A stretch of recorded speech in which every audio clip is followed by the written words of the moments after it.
How to fix Twitter we cannot send a text message to this phone number in less than 50 seconds. Yes guys, in less than 50 seconds I'm gonna show you how to fix this problem. So all what you wanna do first is open the settings on your phone, open the apps manager, open the apps like this and then go to the Twitter.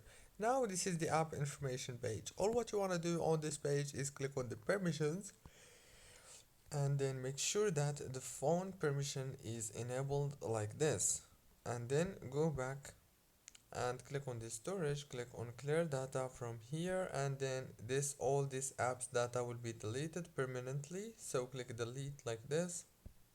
Now you need to go to the Play Store or the App Store if you have iOS, search for Twitter and then update it from here as you can see. That's it guys for today's short tutorial. Don't forget to like and subscribe, and thank you so much for watching the video until the end.